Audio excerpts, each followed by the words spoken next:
we go. All right. Here we go.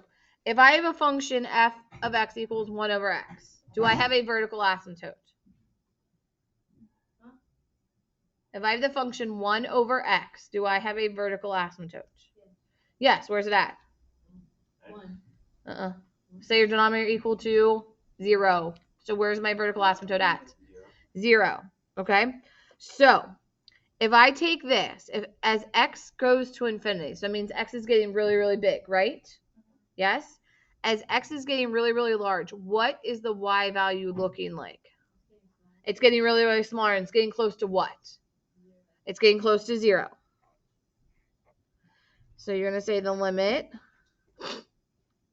as x approaches infinity of 1 over x equals 0, because you're getting your number in the denominator is really, really, really big.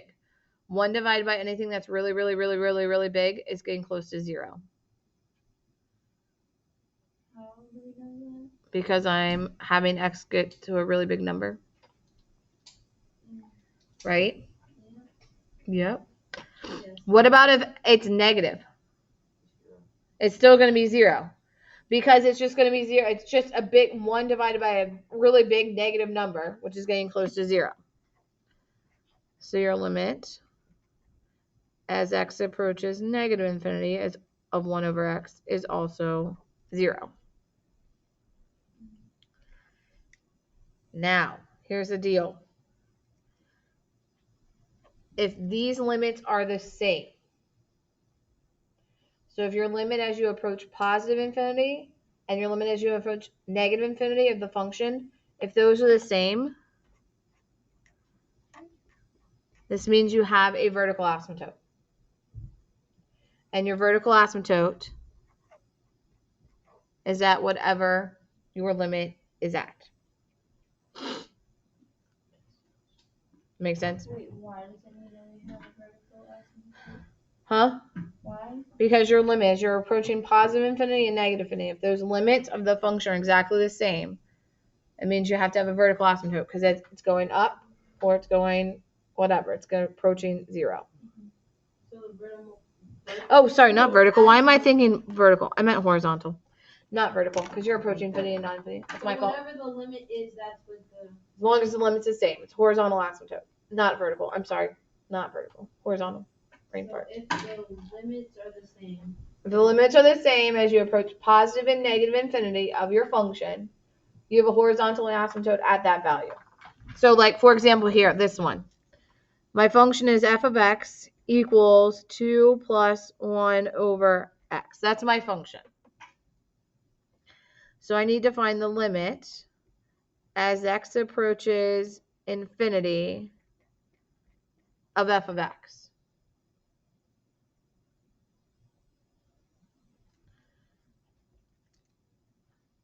Is there any x attached to the 2?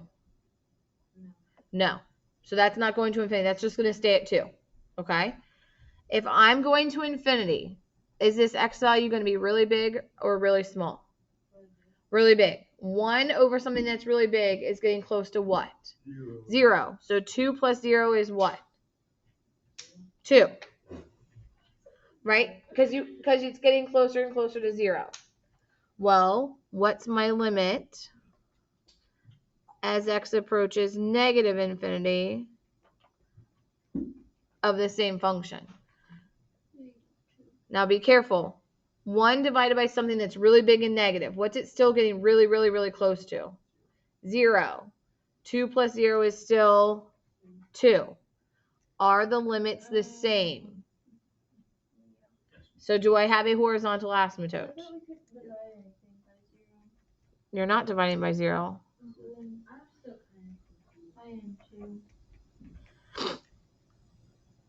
If I plug in 10 for x, it's 1/10, which is 0.1. If I plug in 100, it's 0.01. If I plug in 1,000, it's 0.001. If I plug in 10,000, it's 0.00001. What am I getting closer to? 0. Is there any x on this 2? No. So it's 2 plus 0, which is just 2. The same thing is happening on the negative side. It's just getting closer and closer to 0, which is negative. But it's still approaching that horizontal asymptote at 2. So what you just plugged? What did you plug in for x? A big number. And a positive and negative infinity.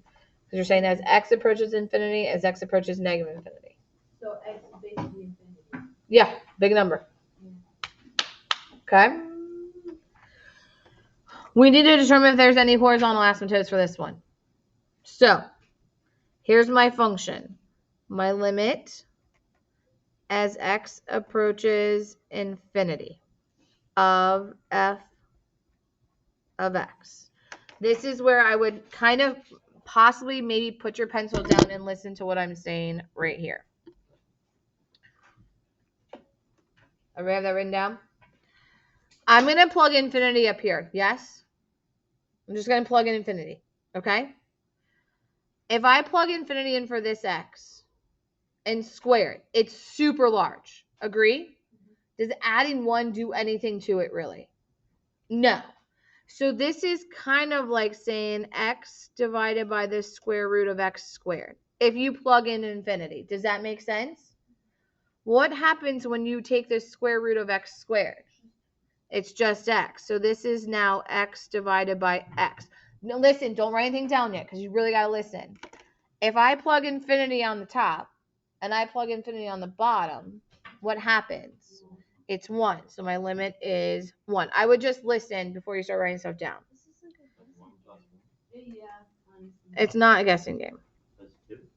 Where are you getting 1 plus 1 from? Because there's the x squared plus 1. No, Okay, listen, let's do it again. We'll do it with infinity again. If I plug infinity up at the top, it's just infinity, yes? Yes? The denominator, if I plug infinity in for x, it's infinity squared.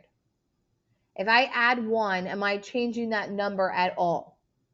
No, adding 1 to infinity squared doesn't do anything. So you can kind of like let it go. What's the square root of something squared? It's just that something. So this now turns into infinity divided by infinity. Because adding 1 to infinity does not do anything to it. It just makes it a little bit bigger and infinity is a little bit larger. But I'm telling you, it has to go to infinity. So it could be 5 billion and it wouldn't matter. No, 5 billion plus 1 is still really close to 5 billion. No, talk about that. If the plus 1 was something else. Or is No. it never going to be anything else? No, it's not going to be anything that's huge because that doesn't make any sense. This doesn't make sense. Like a guessing game. It's not a guessing game. Here's the problem. Here's why you guys don't understand this. Your number sense is severely lacking. So you don't understand what's happening when things happen. If I plug in negative infinity for x. I understand this. I just don't understand how, like, that's allowed. What do you mean, how is it allowed? Infinity is just like... It's just a super large number. If I take a super large number and add 1, am I making that number crazy bigger? No, but what? That doesn't mean you ignore it. You just ignore it. You just ignore it because you're just making infinity just a tad bit bigger. But you gotta see what we're coming from because like we've never like done that before. I understand, but I'm trying to explain it to you, and you guys are trying to talk yourselves out of understanding it. You want to add like 4 billion zeros in that 1. Yeah, but did that really change that 4 billion zeros? No. The same goes with your negative infinity. If I plug negative infinity on top, it's going to be negative infinity the whole way across. Yes? What happens when I square a negative number? Becomes positive. If I square a negative infinity, this now becomes infinity squared. If I add 1 to it, is it changing anything? No. What's the square root of infinity squared? Infinity, but you have to be careful. What am I plugging in for x now, though? Negative infinity, right? So this is negative infinity divided by positive infinity. Why is this one positive?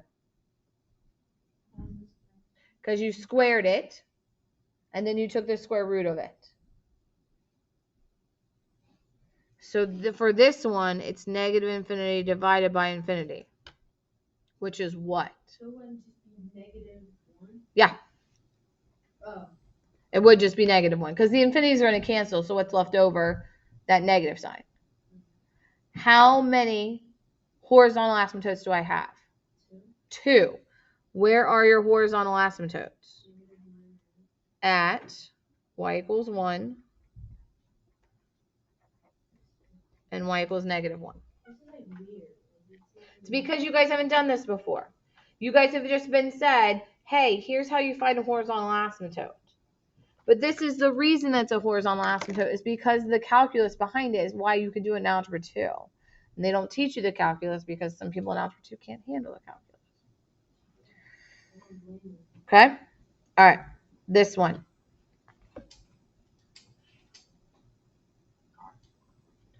Now, sine. Don't be freaked out because it's sine. What does a sine function look like?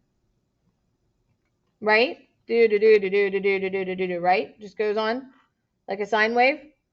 What values does a sine function go between? Like, what's the smallest number a sine function gets to? Oh, small. 0. -1. What's the largest one it gets to? 1. -1 and 1. -1, right? It just goes back and forth between -1 and 1. So as I'm approaching infinity, what is this sine function going to go between? 1 and -1. Agree? Well, if I have my limit as x approaches infinity, I'm going to rewrite this as the sine of x times 1 over the sine of x. Am I allowed to do that? How? He's dumb. Moving on. Can I do this? Can I do this? Yeah. Okay, now listen. This is going to oscillate between 1 and -1. We have no idea what it's going to be, but it's going to be between -1 and 1. How did you switch it? I didn't switch anything. I pulled my fraction apart. Oh, 1 over. How is it 1? Because if you multiply. If you multiply straight across, it's just sine of x over x. I just pulled my fraction apart. Okay? This limit is going to be between -1 and 1. Agree or disagree? Because it's got to be between those two values. So this is going to be between -1 to 1. I should say 2, not 1. Okay? So I'm multiplying this by -1 or 1, or in between. Now think here. If I plug a very large number in for x, what is this turning into? 0, right? We said it before, right? We said because you're going to get really small number on top, huge number on bottom, it's closer to 0. So this is 0. Agree? Times, I don't care. Which one do you want to write down? 1 or -1? Does it matter which number you write down? How is it 0? Arya, why is this 0? Because the bigger the number is, it's approaching 0. So like if it was like 1 divided by 10, you could write over 1 divided by 100, like 0, 0. So it's like a smooth wall. Yeah. Big number on bottom. What's anything times 0? So this limit is 0.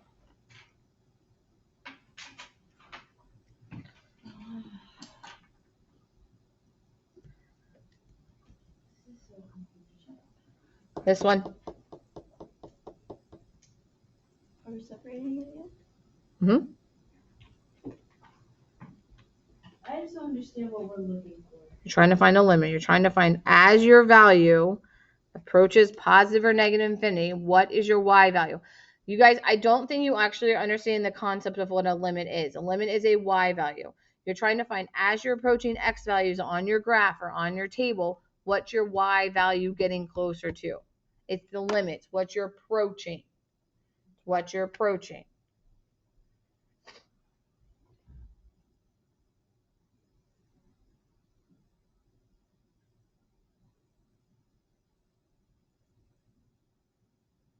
This one you should be done with. You know one of these limits immediately. Which limit do you know? What is 1 over x? It's 0. What's anything times 0? What's this limit equal to? What's this limit equal to? 0. So what would be sine? This doesn't really matter, does it? We know this part of, What times 0? Oh. because this is 0.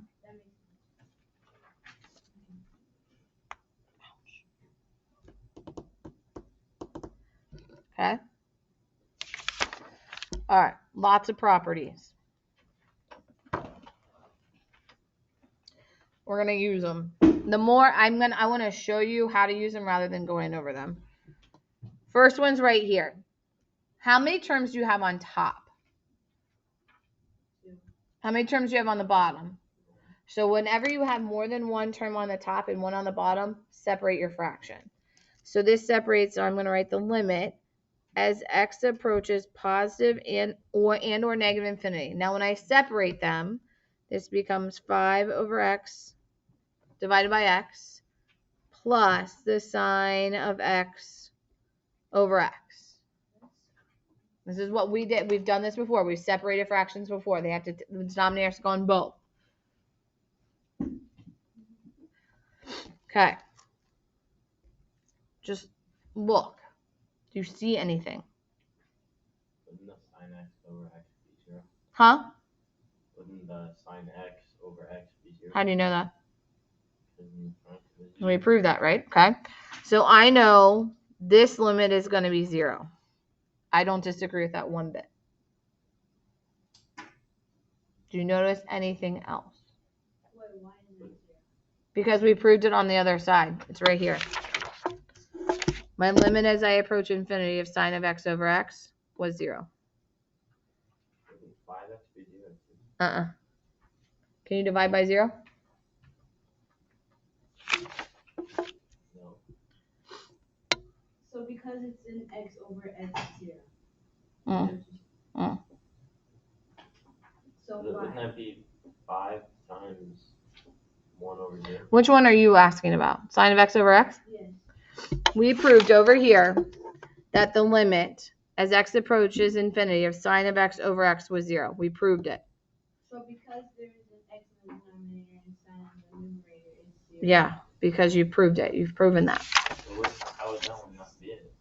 Huh? Because wouldn't it be 5? You're not plugging in 0. You're plugging a super large infinity number. Look at this right here. Courtney, were you trying to tell me something? That would be 5 because you have like. You have an x on the top and you have an x on the bottom. If you have same times on top and bottom, what happens? Why wouldn't you have the sine? Because this x is not, this is inside the function. You can't cancel it inside the function. It's a sine of x. It's not sine times x. I have a feeling you were saying that, but I didn't think that was allowed.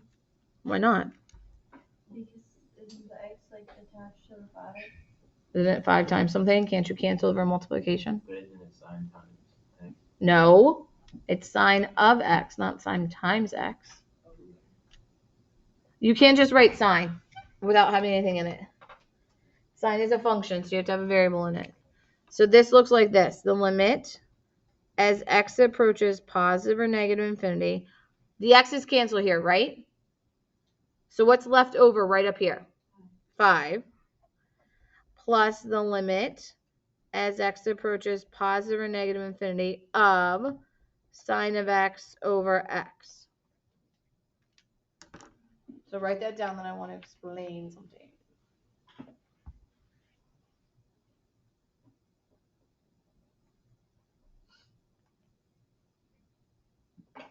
Tell me when you got it written down. Is there any x on this side? So is the infinity being talked about at all? What's the y value no matter what x is? Take a guess. It's not 0. Wait, what are you asking? If I ask you as x approaches something, anything, what's the y value going to be? 5. Because it's just a straight line at 5. Okay, so this piece, this limit is 5.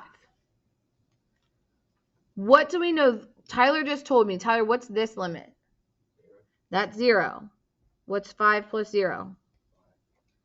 That's your answer. Bless you. What is 0? Your limit. That's what you're trying to find. But what's up with the sine? Why did we put the sine x over x at the end of that? Because I separated my limits. You should just make calculus like it's almost a bit. Oh, it is. It's a what? It is its own I know, subject. but like not even math. It's just calculus. Not sure. You get, Here's like, calculus, Here's math, the problem with calculus as you guys see it. Calculus is algebra on steroids. So the algebra piece, calculus is not hard. It's the algebra behind it that makes it very difficult. Because you don't either have the number sense or the algebra skills to see it. Second one. What am I going to do? You guys have homework, so you might want to pay attention.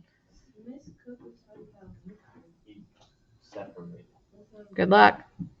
You separate. what do you mean? I can't say anything. You separated. You said that it was a good idea to join. If it was that, why'd you tell me to join? Joking? No, she's not. That's not her joking face. Look, she just raised your eyebrows. So separate them.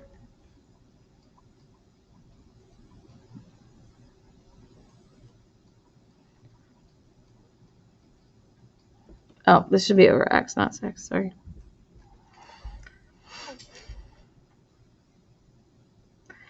The limit as x approaches positive or negative infinity of sine of x over x was what? So what do you think cosine of x over x is? If this is also 0. So that limit 0. Minus. So any of So we're saying that the limit, we're putting the minus, the limit is 6. Mhm. X over. Mhm. so okay. So any of the sine, cosine, anything. Not you won't see tangent, sine and cosine. Okay, well, if it's x over x, it's always 0. Sine of x over x, cosine of x over x is always 0. Always 0. What happens on this side? Does that automatically mean that? The x is cancelled. The x's cancel. So what is this limit? Well, this limit is just 6, right? So my limit equals what? Negative 6. Okay? Piece it apart.